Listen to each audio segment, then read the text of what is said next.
Hello, everybody. Welcome to the 60th episode of Stories of Service, Ordinary People Who Do Extraordinary Work. And I am the host of Stories of Service, Teresa Carpenter. And as always, we have another amazing guest. We have Olivia Nunn. I have known her for about 4 years now, and I am so honored that we finally had the opportunity to link up and do this show. So, welcome to Stories of Service, Olivia. Thank you so much, Teresa, for the chance to be on your show. And yeah, super excited. Thank you. Yeah, I'm super excited to have you on here. Like I said, we've known each other for a long time. We've been crossing paths within the podcast space. We've been part of the same, the Joint Women's Leadership Symposium. And I've just been such a fan of her work for so many years. And as I approach my time to transition, she's been somebody that I've really watched and admired and looked up to as somebody who has really just set the stage for a graceful transition from the military and who continues to give back to others. So, again, she's an Army public affairs officer. She's a podcast host, military influencer, communication executive, and she's a staunch advocate in the areas of veterans care and mental health. And as I said in my show notes, there's nothing that this amazing trailblazer cannot do. And she is the executive director of communications with a demonstrated history of over 10 years working in the government relations industry.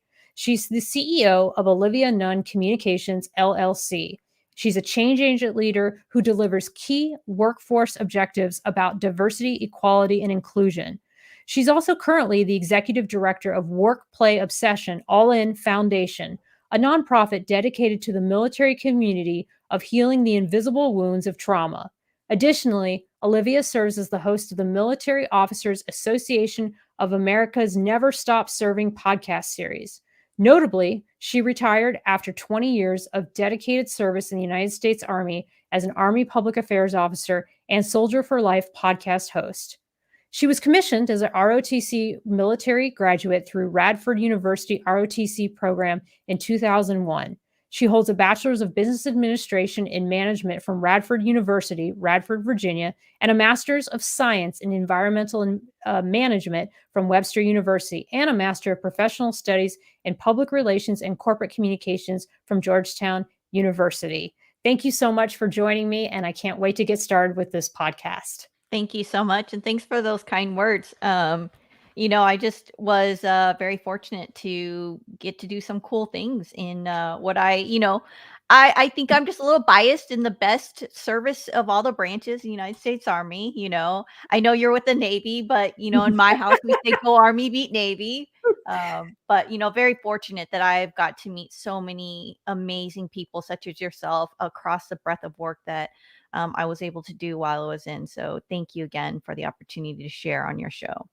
Absolutely. And we're not only, fellow military members who serve together, we also are both members of the military public affairs community. So Yes. we share that in common as well. And it's just neat to have this tie with you, Olivia. So the first thing I always start off with, and I always love to know about the guests that I interview, is, where are you from and why did you join the service? So I grew up in Washington State, and I decided to join because my dad served in the Army. And I knew since the age of 4 that I wanted to be in the Army because that's what my dad did. He was a combat engineer. And I had no idea what I was going to do in the Army, just other than that's what my dad did. And that's what I was going to do. He was enlisted. And the one thing that my dad was adamant about, if anything that is that I'm first generation Korean American. And in the Asian community, it's all about education. And my parents stressed to me is that you will go to college. And with that, my dad was like, "You're going to be an officer." Again, I had no idea what that meant other than, okay, I'm going to go to college. I'm going to be an officer and I'm going to be in the Army. Mhm. What that meant in terms of what I was going to do in the Army, how long I was going to serve, I had no idea. I just knew that I was going to be in the Army because my dad served, and I thought that it was going to be cool to be a soldier. Why not? Right. So when you joined the Army as an officer, did you start off in public affairs or did you do a transfer from another community? I did. I started off as a CBRN. It's a total mouthful. chemical, biological, radiological, nuclear officer. So in other words, that particular career field is we did everything else other than what we learned to do, which is a good thing, right? We are reactive staff officer. So if a chemical officer is actually doing what they were trained to do, that means something really bad happened on the Mhm. battlefield. So we became the jack of all trade. And that allowed me to hone my skills as a staff officer, as a planner. And that allowed me to do things for the commander that I probably would have not done elsewise. I spent 20 years in the combat arms world, and that allowed me to say, "Hey, coach or commander, put me Mhm. in," Right. because personality wise, I was not the typical chemical officer that sat in the corner and took whatever crappy assignment. Mhm.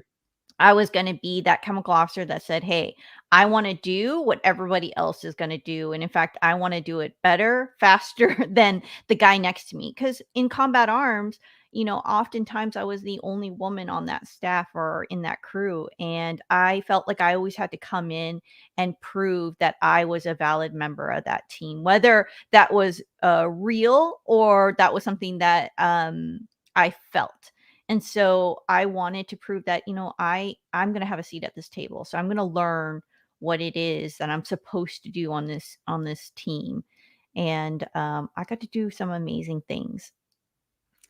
Wow, that's outstanding. As I was listening to your story, I think that the people who start off in another field before they start telling the military story, I think really gives people a leg up as a communicator because, like you said, you learned how to speak as an operator, you learn how to jump in, be the jack of all trades, learn how to do all these different things in the army. So by the time that you got to a place where now you were communicating about the military story, you could draw like I could as an aviation electrician's mate or surface warfare officer. I could draw upon these experiences that I'd had as in your case as a soldier, as a sailor, and it really I think makes a huge difference. And I'm curious, was there any lessons or anything that you carried over into your communications career that you saw in your previous career that helped you as a communicator? I think almost everything that I did in that previous 10 years was very applicable as a storyteller because, as I say, where the rubber meets the road, right? I could Mhm. draw upon all those experiences, because I was a convoy commander, because I spent time in aviation, because I was a platoon leader, because I was a troop commander. All those experiences, all those lessons learned, the good, the bad, the indifferent, help me understand where those stories really mattered. And so when I crafted those messages on behalf of the Army, it allowed me to emotionally tap into those messages. It allowed me to understand, not from a strategic understanding, but from an emotional and tactical perspective. Yes, this is what the strategic level army wants me to put out. But at the Mhm. same time, what is it that the soldier and the family members, what do they really need to hear? What is it that they're going to get from this messaging? And trying to put myself in their boots, if you will. And something that my father told me when I first joined the army is that, because he was enlisted, is, "Olivia, always make sure that every decision that you make it from the place of taking care of your soldiers. If you always take care of your soldiers, the rest will work itself out." And so I took that same notion throughout my whole career, and I tried to make sure that I tried to put that notion in storytelling and writing messages throughout the armies, that if I place taking care of them first, them being the soldiers, then everything else would work itself out. And I think as a leader, it's easier said than done. And that's the lesson as a leader, is that every decision that you're making is that you're trying to make the best decision for the whole and not the individual. And that is what you're trying to convey as a leader and as a communicator, is that this decision is not for the individual, but for the whole. And you're hoping that the decision that you're making is the best choice. And sometimes, you know, that decision that you're making isn't necessarily the most popular decision. And, leadership is a very lonely place, especially when you're a woman in a very male dominated space and then in a combat arms unit on top of that. But at the same time, I think there's so many lessons that I learned that I'm, incredibly grateful for. And I look back on my time saying, yep, I did that. Yeah, you have so much to be proud of, Olivia. And I think that when you're in that position, like you said, it can be very lonely and it can be very draining. But those things that are so lonely and so draining are also so very fulfilling. And those challenges you can constantly draw upon for as a source of strength. And I'm curious, as we move on to your communications career, and as you were increasing in these leadership positions, what would you say was your biggest challenge as a leader, and then how did you work to overcome it?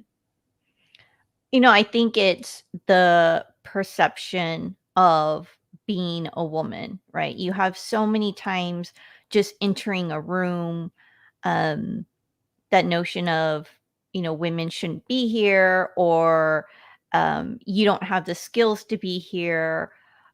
Not that let me caveat saying that not every single man that I worked with believed in that, or that every single man believed that women shouldn't be in the military. I had plenty of men that I worked with that believed that women were capable and believed in me and gave me the opportunity. General Funk, who just recently retired, was my brigade commander and gave me the opportunity to command an organization, that troop that wasn't originally given to a female. So, there are men that believe that women can, but there are definitely, a group that still believe that women can't. So you have Mm. that constant negativity that surround the notion that women can't. And then you have the bias toward, the stature of who I am, right? I'm if you never seen me, I'm 5'1" on a good day. And then on top of that, I'm Korean American, like I said, and I think there's this bias about what Asians should be in terms of their personality. So you have this 5'1", Korean American that walks into the room, and there's this belief that, I'm going to be this quiet, demure Mhm. female that's just going to sit in the corner and just take notes. And Mhm. if you spent any time with me, that is not my personality. I'm super aggressive. I'm type A, and I'm going to tell you how it's going to get done. And so I might be 5'1" in stature, but my personality is not 5'1". Right, right. um, and, I my personality is definitely, a very aggressive, and I think the military helped me hone that aggression. And Mhm. part of it is, I've said this to other people, is a part of that honing that aggression was out of survival. I did that to survive and also to get work done out of Mhm. necessity. When you have to make mission, when you have to move out, and when you're small and no one's going to see you or hear you, you kind of have to move faster than everybody else. When people walk with me, they're like, I don't understand how somebody so small as you can move so much faster than me. And I'm like, I mean, if I don't, I'm going to get hit in the head. So I kind of have to move faster than you. Um, so I think it's that negative persona or perception of who I am just by looking at me. So I have to come at you faster, harder, stronger than what you think I can do. And I think that's a constant struggle even outside of the military. It's such a balance, and I can't see the name of the person here, but they said you've got the heart of a lion.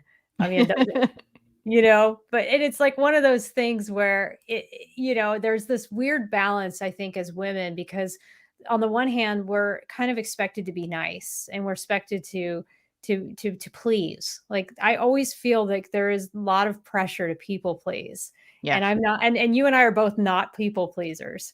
And so it's one of those things where yes, you want to serve and you want to do what you can, but part of being a leader also means learning how to say no.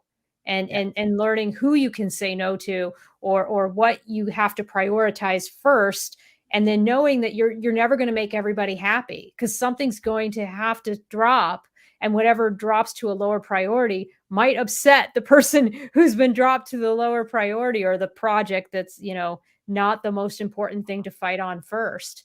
And so I'm curious, from your perspective, when you started getting into storytelling, what do you think was like the way you were able to navigate the pressure from leadership to be strategic with the heart that storytelling demands? Because I sometimes feel, oh, mark matters. Okay. I don't know why it didn't come up as you not making that comment. But what I was going to say is, I just don't know how sometimes we bridge that as communicators, where we tell them that the storytelling is the heart. Like you said, the heart and soul is that emotional connection with the audience.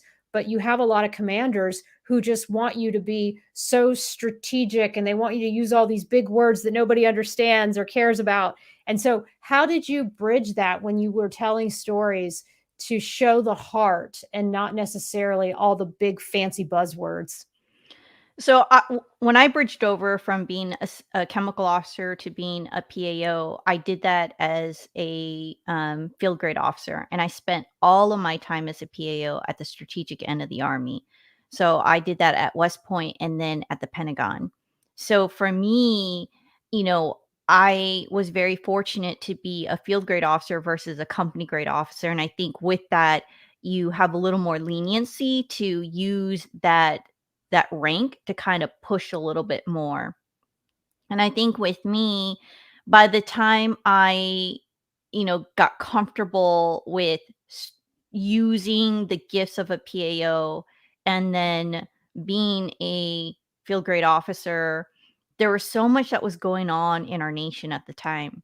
Um, at this was the time that we were going through um women in combat roles, which, I got to help write some of that strategic messaging.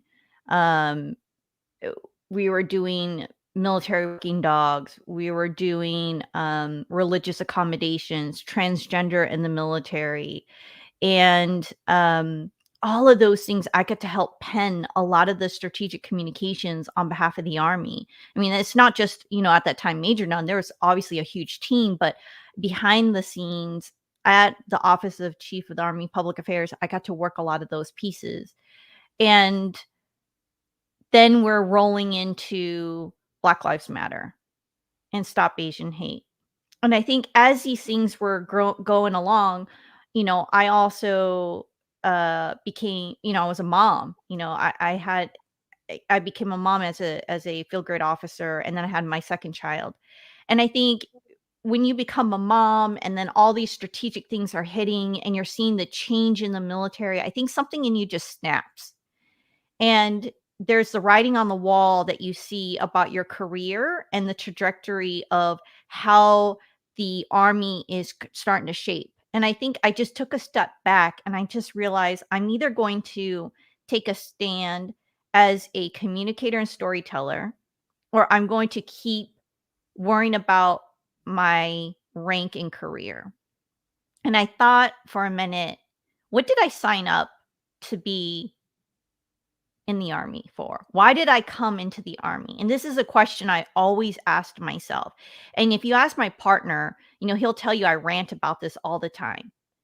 If the reason why most of us came into the military, the main reason, right? Most of us came into the military is because we want to serve. We want to be part of a tribe that is bigger and better than us, right?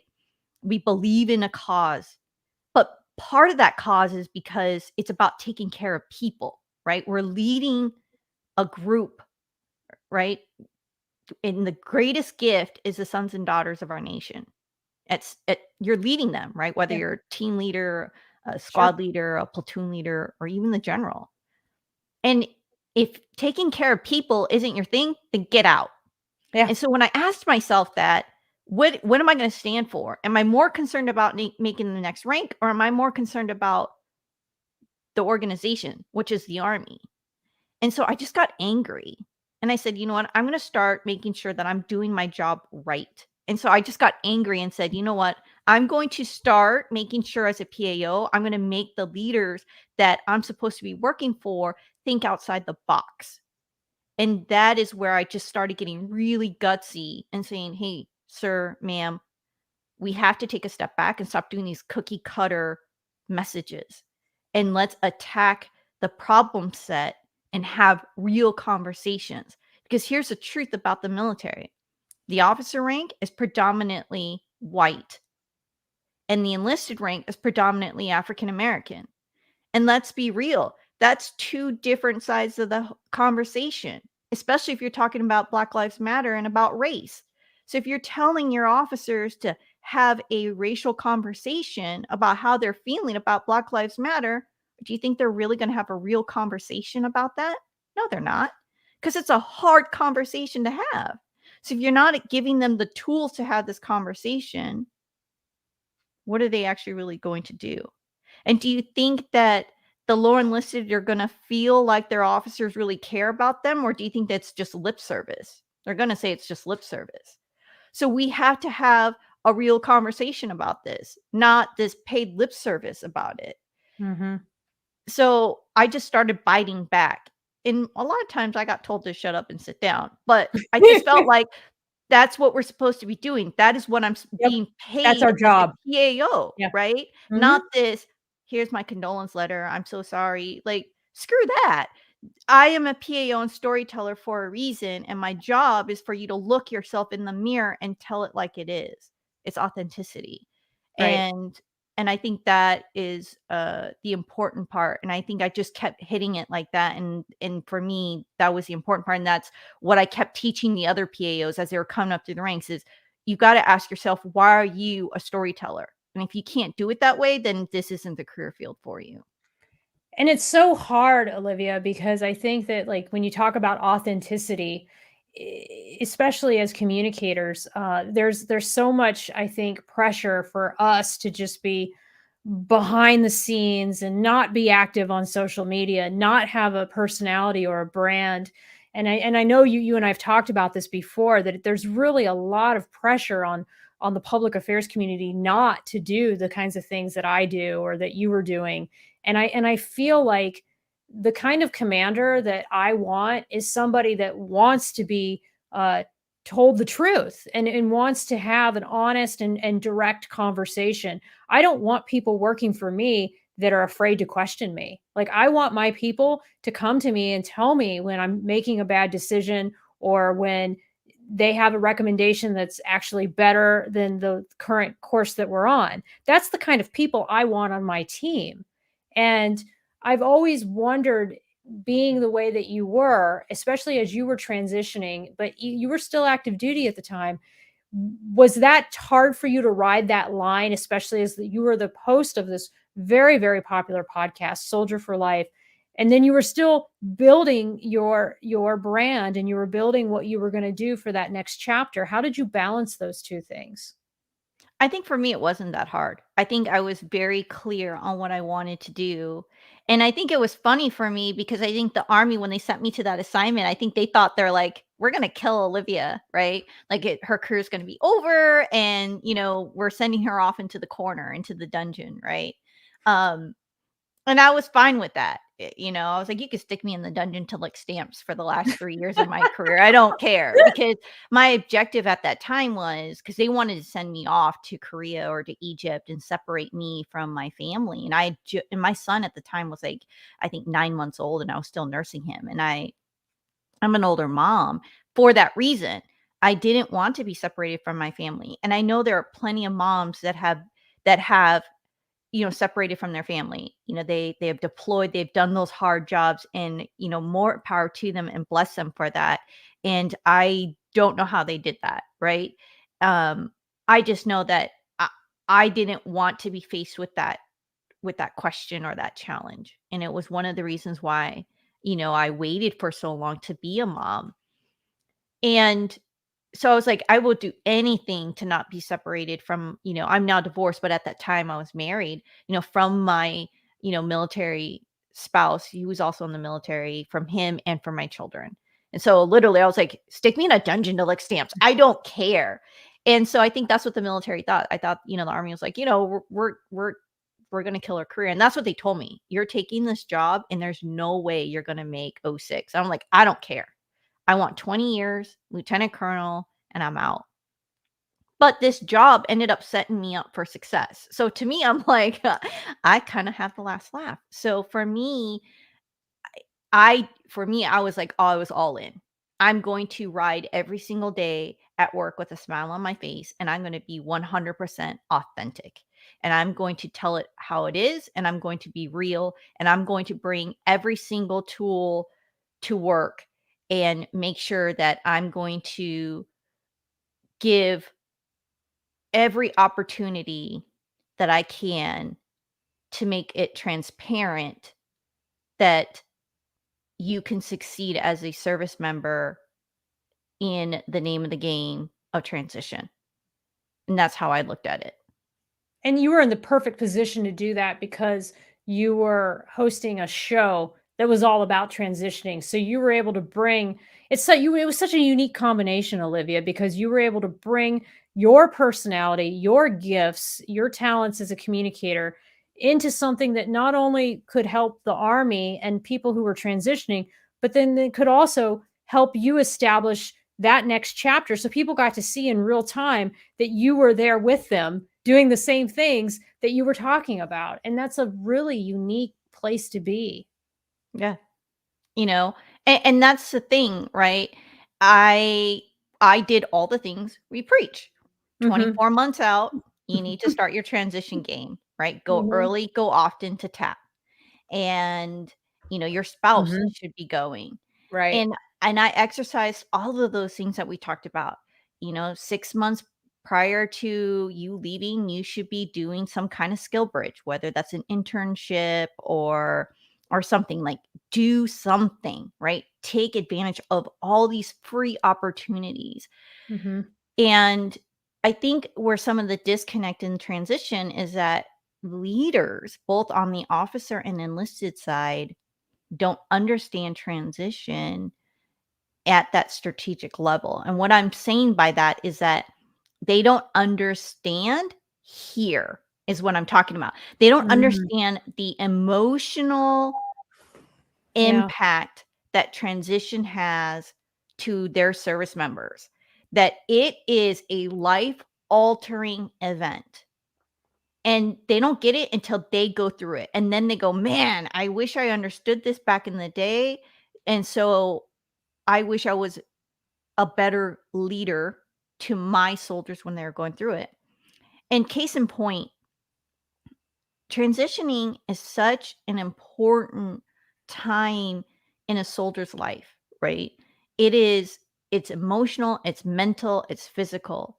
And sometimes it's so impactful to their life that it can mentally impact them to the point of suicide. And I don't say that lightly. I'm saying that from a point of I want leaders to understand that transitioning from the military is a big deal. And that's why there's a reason why you're supposed to go to TAP 12 months before you exit the military for a reason. It's why you should allow your service members to take the time to do it right. They've given time to this nation. We should give them time to exit correctly. And here's the backside of that. If we do it right, they're going to talk about the amazing time that they had in the Army. And yes, not every day was perfect and not every day was great, but for the most part, you want them to remember the great days. And when they do that, because we're all storytellers at some level, they help with retention and recruitment. And right now, we have a problem with Very much a recruitment, problem with a retention and huge recruitment. problem. Yes. And they're Yeah. our best advocate to Mhm. recruitment. And I just it and again, it blows my mind. It goes back to what I just said earlier in the show. Why did you join the military?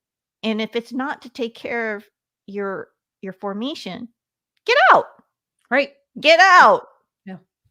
No, I agree, Olivia. And we have a lot of people on here too that are just kind of commenting. I think this is still Mark commenting, even though it just says LinkedIn user. And he says, always know the room, then play to the audience. That was earlier when you were talking about sort of your different audiences that you have in storytelling.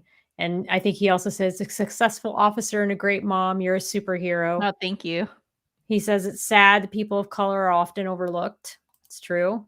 And diversity and different points of view always make a team stronger. And, Absolutely. and then Line Screw One, he's a YouTuber, a friend of my husband, says hello from rainy Vancouver. Um, and then, of course, my husband says hello as well. But, but I think that it's so true, Olivia. And I think that transition is often overlooked from the emotional and the traumatic aspects. And I think what I want to ask you now is kind of about your own transition and what you felt was probably the hardest adjustment that you had to make, and a little bit about probably what would you say was probably the most painful period of that, and how did you manage to walk through that? So transition's hard, period, right? Here I was, lieutenant colonel in the United States Army, US Army soldier for life. That is in the name and game of transition. I know it all, right? I have all the tools. Should be really easy, like it's gonna be a walk in the park. No, right? It was still just as hard for me. Yes, I had a leg up by knowing all the tools and all the tricks, but let me tell you, it's still hard because it's still gonna impact you here, and it's still gonna impact you here. And for me, what was layered on top of that is I went through a divorce at the same time.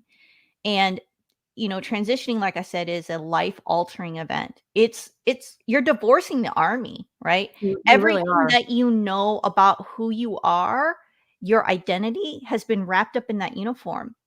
And for me, that was 20 years. I had been, said rank and name for however long, right? And here I am wrapping that up at 20 years and some months. And I am now getting an actual divorce. And I'd been with at that time 20 years with at that time my husband, 16 years married, but 20 years with him. So my whole entire military career was also with this person I had loved. And I think it was unexpected for both of us. And, our love story just had come to an end. We are amicable. We are raising our children, co-parenting, and he's a wonderful man, and he's a wonderful, dad, and we get along great. And but it was just unfortunate, it just happened. And when you're not when you're at that stage in your life and you didn't realize it was coming, it shocks you to the core. And what that did to me, it found me on the floor, literally broken and shattered.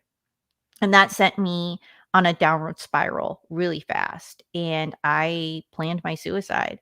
And I found an intimate understanding of mental health and suicide in a way that I never thought that I was going to understand.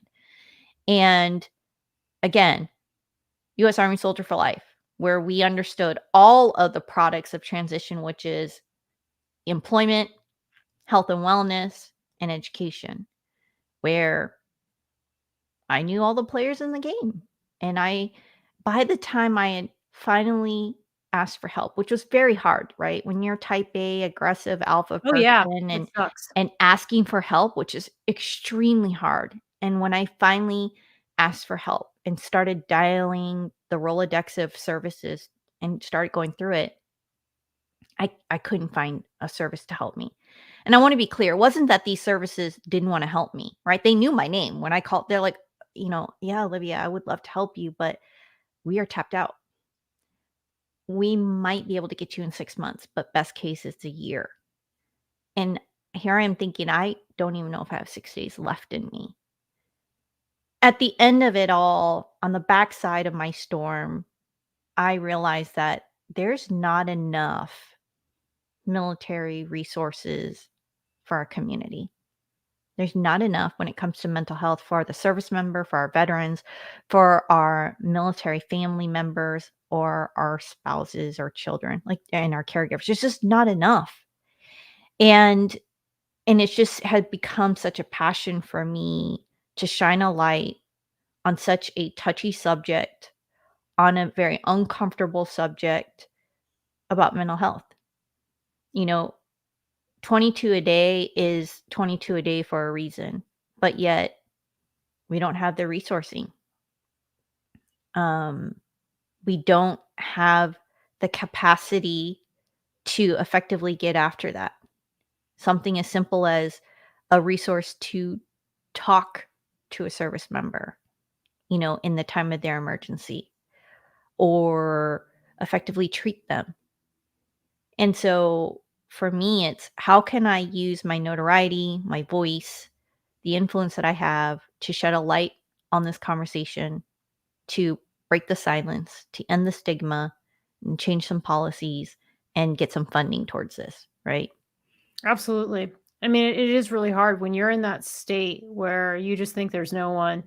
Um, it's really hard because you watch as your friends around you, they're just living their day to day lives, and then you don't want to like be a burden on them, and so it's very difficult. I've never been suicidal, but I've been just so deeply lonely where I felt like there was just no one, and it's the most isolating feeling because you just don't know who to you just feel like you're just this big burden, like this Yep. just With a problem. this big problem to everybody who you're talking to, and you're just this emotional vampire on everyone around you. And it's like, what do you do when you're in that spot and you don't have like a close family support network, and there really aren't these places that can just take you and bring you in and welcome you. It's a very difficult place to be, and I've often said that if it wasn't for 12-step self-help groups, I think I just would have been toast during some of my times. And I mean, I didn't necessarily even have, I think, some of these major addiction issues that some of these steps treat, but it was the closest thing that I could find to support in those periods. And you're right, Olivia, there are not enough resources to bring to help support people in their deepest and darkest times of need. There really aren't. No. um, and especially, I think, in the United States, I see it differently in some other countries. We just don't have that communal sense. That's why I'm so into like neighborhood. I'm going to do a show with a woman who's kind of a neighborhood watch in our community back in Norfolk. And I think it's so important to have a sense of community, no matter whether it's the military community or your neighbors outside, because I think those kinds of ties can help prevent some of these issues that you're talking about, because that sense of community and belonging, I think, was probably what you felt like in that moment you just didn't have, I would imagine. Yeah, and that's the thing. The Army taught me how to be a lethal planner, right? And Mhm. as a planner, you find the problem, fix the problem, destroy the problem. And in my thinking, I found myself to be the problem. And so therefore I had to remove myself. And that is a lonely place to be. And you think that when you're the problem, that no one loves you, and um that that you're a burden, right? Yes. Oh, yeah. And it's a tough place to be. And especially like when you are seen as the leader, when you're seen as a person that has fixed everything, when you're a perfectionist, um and it's hard. It's really hard to there's some ego there. Mhm. There's a lot that's at play. And so transition for me was really hard. When you're divorcing yourself from the military and then you're going through an actual divorce in your own personal life, um, you know, there was I felt like such a loser and a failure in so many ways. There's this high that I'm leaving the military as a lieutenant colonel. Like, that's such a success, right? Less than Mhm. 1% is going to make it as a lieutenant colonel. So there's this emotional high on that, and you're like, yeah, I made it. But then at the same time, I'm like, I'm such a loser. I couldn't even like keep my marriage intact. Um, and then as a mom, it's crushing because you see your kids who are broken and sad because their mom and dad isn't together, right? Like, how do you keep that all together? And and it was tough. And then at the same time, I'm trying to figure out how do you put your life together? You know, what is the age old question of what am I going to be when I grow up? And I couldn't even think straight for a few months. Like my brain was literally not working. Um because it was so consumed with depression and anxiety and in my darkness, and it took time. I had to go to counseling. I had to fix myself first, right? I had to put that oxygen mask on myself first in order to to be able to be there for my family. um so transition is hard, and and it took time to get to where I am today. But I had to go through all of that to be able to answer who I am today. Mhm. What do you credit as the way that you were able to pull yourself out of it? Was it finding those counseling services? Was it a friend who kind of stepped in? And for me, I had to talk to people every single day. Like I can remember, like I had to have certain girlfriends like on the on the phone that I could text and check in with because I was just such a mess. And again, I wasn't suicidal. I was just in my darkest, most lonely periods. And I mean, it's like you're just living hour by hour. That's how I felt during that time. And I don't know for you how it was, but what do you credit as the way that you kind of were able to dive out of it? What were some of the steps that you took? So there's a few things. One is faith, right? Faith was really important. I did a lot of my fighting on my knees, and there was a lot of prayer. There's a lot of Bible studies. There was friends that checked in on me. Like I said, the phone calls, the texts, and and I'm not gonna lie, there was a lot of me spending a lot of time in my head, and behind those doors is my bedroom, and I did a lot of pacing and a lot of just figuring out me, and that's uncomfortable.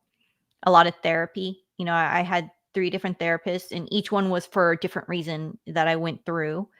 My family, a big one is my sister, right? I remember you and I had texted a couple times back and forth, and you said your sister was staying with you. Yep. She used to live with me up until earlier this year. And, she was a big source. And then there was key friends that checked in on me from time to time just to make sure, like, are you up? Are you moving around? Are you going to come out? Are you going to, I'm not going to take, no, I'm going to swing by. I'm going to pick you up. We're going to go eat. We're going to go to the bar. We're going to do this. You're going to come paint ornaments with me.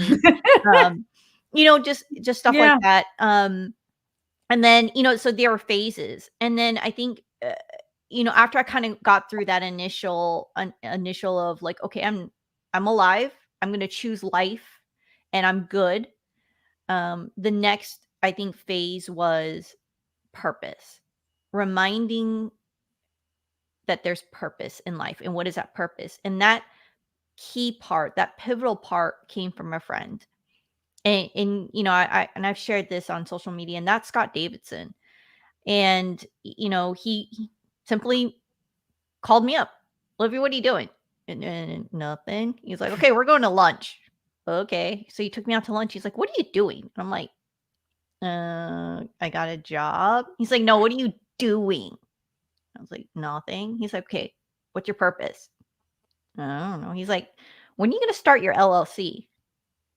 And I just kind of gave him this blank stare. And I've heard this before, right? When I was at Soldier for Life, everyone kept telling me, "Olivia, you need to start an LLC. You know what you're doing. You have such great knowledge." And of course, that's what we do, pro bono work. We're always giving out knowledge. We're always teaching. We're always mentoring and guiding. But of course, you can't charge, right? Because we're in the military. Of course, yes, yes. And he's like, "You need to start an LLC. I've got work for you." And it was just at the right time, at the right place, and hearing it again. I was like, "Olivia, I got work for you. You got purpose." And it just what I needed to hear. And he reminded me what I was good at and what I needed to do. And a week later, I had an LLC. And I was like, "Hey, Scott, I got an LLC." He's Ah! like, "Great. I got work for you." And so I'm an ambassador for his nonprofit for Burbiz, right? And it was right at the right place. And I attributed like he saved, I say that he saved my life. It's reminding me of what I was good at, which is being a storyteller. Mhm. It's so true. I mean, you need those people in your life at those key moments where you're just feeling so down to kind of lift you up and remind you of who you are and what you're meant to do. And I think that it's a beautiful feeling to get to the place where I feel you are, which is you know yourself, you know what you bring to the table, and now it's just living day to day in that sense of purpose. And I think that that's something like you said that is so hard fought. And when you get to the place where you can do that, it's a really beautiful feeling. And I feel like I'm starting to get on that same path myself. And so I can definitely relate to so much of what you're saying, because once you know who you are, you know why you were put on this earth, and you have a gift that can help others, then it's your responsibility, it's your duty, to share that and to use it for good. So that's what I want to talk about now too. Tell us a little bit about some of the things that you're doing now with like the nonprofit for one. I saw that you're now the executive director, and tell me a little bit about that organization and what they do.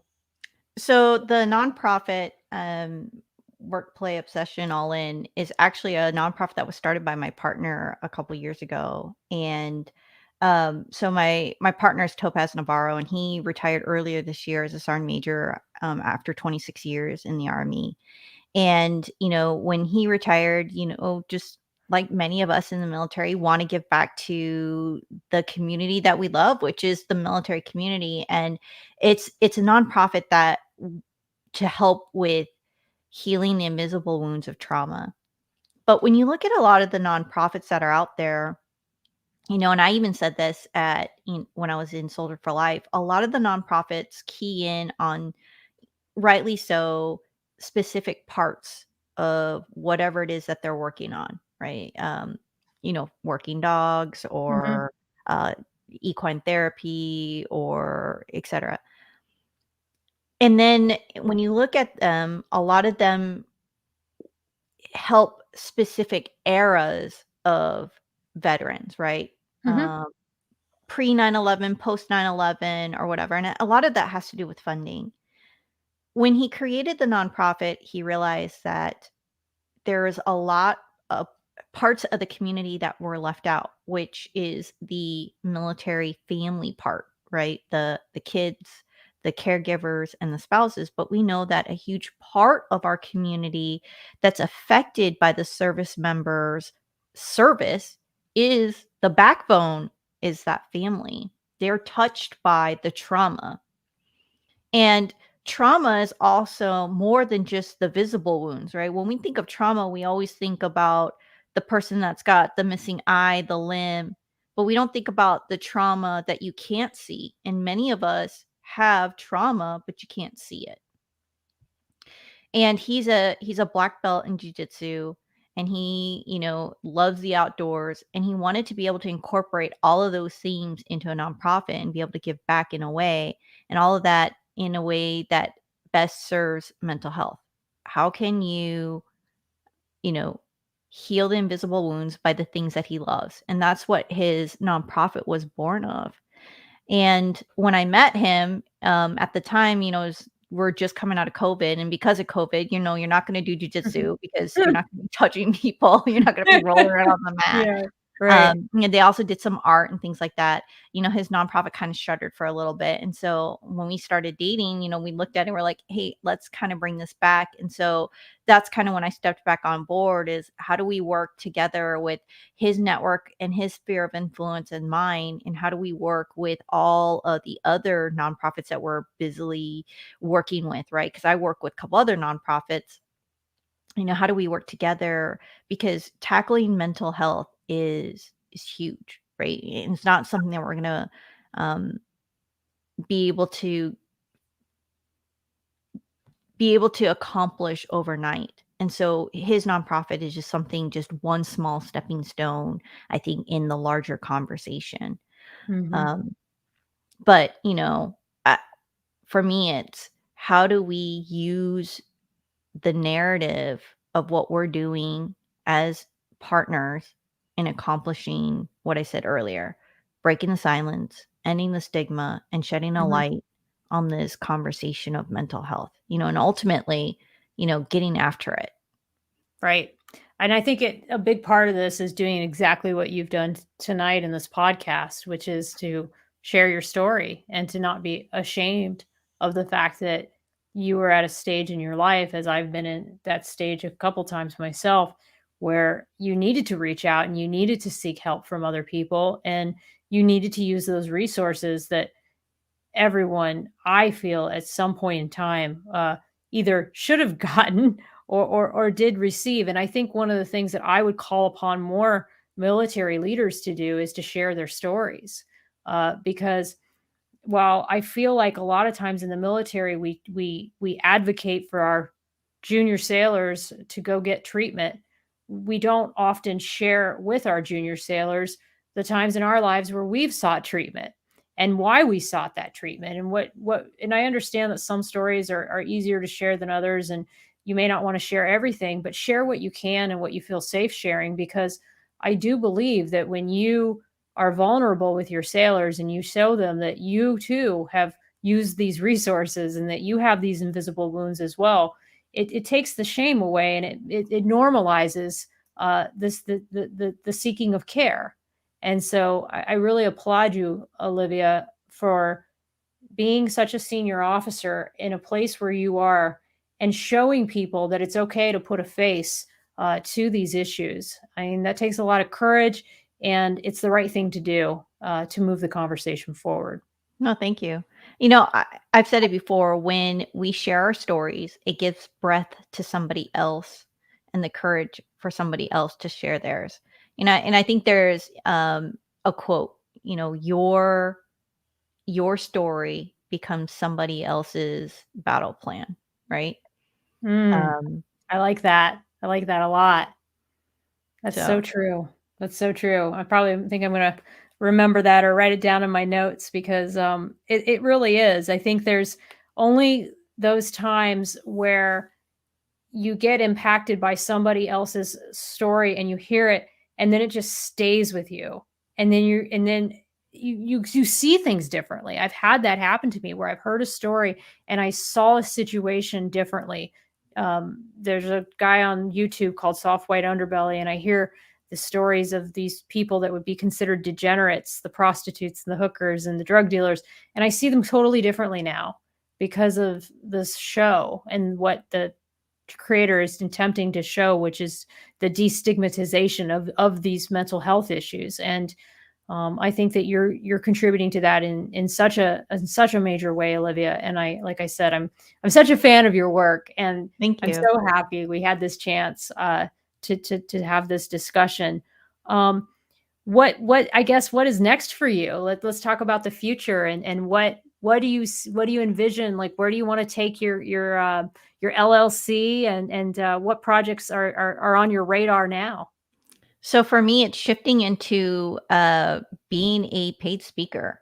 So for any listener that's out there, I'm looking for paid speaking engagements. Yeah, and I think it's such a natural shift for me. And I've been a speaker all around the world. I did it for the army, and then after I left the army, I would get random speaking engagements, and I realized, like, I'm always happy when I'm doing that. And it just dawned on me, like, why am I not doing that as my job?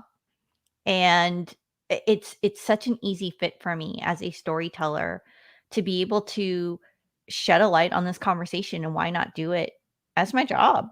Um, so I I love think that's a focus area for me. The second focus is my partner and I announced this last year, but this thing called life comes at you.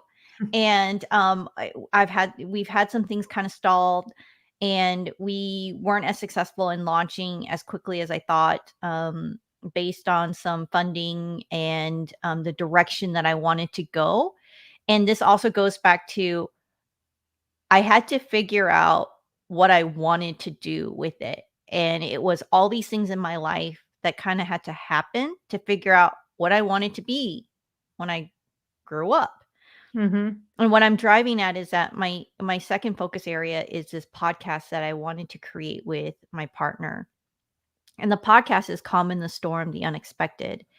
And it it was born out of the idea of that, he's, like I said, 26 years, retired sergeant major, 20 of it in special forces, not special forces, special operations. And, I'm, retired officer, and, he's special operations, I'm conventional, he's enlisted, I'm officer, so it's got that whole, officer versus enlisted, conventional versus special ops, there's all these puns and all these jabs.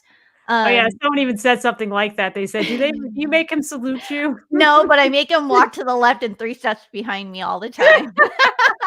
Oh, I'm sure you hear that one a lot.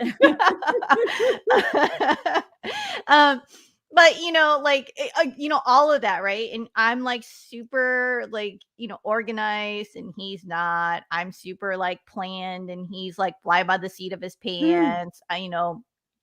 And he's like super jokey, and I'm not. Like, our mhm. personalities are like night and day difference, and that's the whole part of it. But the one thing is that we are both minorities, right? He is African American and Puerto Rican, and I'm Korean and English. And it's through the lens of being minorities in the military and how we see the military and our lived experience, the minority lived in experience. And so we wanted to share that lived experience and have these conversations. And we have all these amazing conversations all the time. And to be able to have these conversations and bring guests on the show, and here's the nice thing, I'm no longer in uniform, and have these very important conversations, but punch harder, right? I Mm, don't have UCMJ lingering over my head. I don't have a uniform that's going to stop me and have um these conversations where I can have it, but then I have to stop, right? I can go past yeah. that. Yep. And I wanted to do that earlier this year, but I it but I had to take a step back and figure out clearly what was the point of it and how was I going to deliver that. And I just didn't know what that route was going to look like. And it took me figuring out what was Olivia Nunn Communications LLC and how was I going to define that. And it took me working as a government contractor for this past year and realizing that this isn't me. I need to do me and work for me full time Yep. to define Mm, that storyline. And so we're regrouping, working on funding, and we're going to launch that later on in 23. But I think doing it right, figuring that out, I think, our audience will be, I think, much happier. And I think I'll be happier because, we're going to do it right. Instead of rushing to failure. And I think that goes back to being an officer and being super, being a planner, mhm. because he would have been, he was like, we just go, we'll figure it out. And I'm like, no, which, makes for a great conversation on the podcast. Well, I am so excited for you guys. I really am. I can't wait to hear the podcast. And it was funny because even as you've been talking, even before you told me that you're looking for paid speaking gigs, I was going to wait until we were off the call and I was going to turn to you and I was going to say, "Why aren't you doing public speaking?" So it's funny that you say that because as you were talking, I'm just picturing you on like a TED Talk stage, or I'm picturing you with a mic and like at one of these, women's symposium conferences that I go to, or whatever. And I'm picturing you giving an inspiring message on so many topics. I mean, mental health, women in the military, leadership. I mean, there's so many things and ground that transitioning. I mean, there's so many things that I feel like you really are a seasoned expert on. And I think that the stages of our conferences need to hear your voice, Olivia. So I'm really excited for you and the next chapter that you have. So for everyone who's watching this, I think you all know where to find Olivia. She's on LinkedIn, she's on Facebook, she's on Instagram. She's everywhere. You can Google. I Googled you before the show, and I even listened to a little bit of your MOA podcast. I know you're a podcaster with them. You had the guy on with the sign who holds the Yep. friend of yours. Oh Yep. man, he's great. And Yeah. I listened to that show. So you're just doing amazing things. And so as we close out this podcast, I want to give you an opportunity to address anything that I haven't asked you or anything else you'd like to add. No, I think at the end of the day, what is important is a couple things. One is if you're currently still in and you are a key leader in any position, please take transitioning to heart. Allow your service members to take the time to transition. I said that when I was in as Lieutenant Colonel Nunn, and I'll keep saying that as retired Lieutenant Colonel Nunn or Olivia Nunn. It's so important. Um, you know, if you follow any influencer on LinkedIn when they talk about transition, you can also go to Michael Quinn's page. He talks about transition and he'll He's tell you some wonderful. stories about it, right? It, it transition is stressful. If you don't believe me, you don't want to listen to my antics about it, follow other influencers and they'll tell you transition is difficult. And we as leaders owe it to our service members to transition our service members right. There's very few things that we have to do right, and transitioning is one of them. I truly believe that. And I think the other part is we have to end the silence, break the silence and the stigma around mental health. And I think we can only do that as leaders by showing our service members that we too put on pants just like them, and we have to take time out for ourselves. And that if that means to going to behavioral health, seeking therapy, and our service members see us do that. We're Mm, not invincible. We're not yep. Superman or Superwoman. We have to take time out. Earlier you had mentioned about perfectionism, or trying to be people pleasers and trying to always go go go and give to mission. And the person that ends up you know giving all the time and who ends up being depleted is yourself. Mm, And what ends up happening is who breaks is you. And in my case, it was me over 20 years and I didn't even know it. And that's what happened. It wasn't just my divorce that broke me in my mental health. It was all the things that I didn't address over my 20-year career.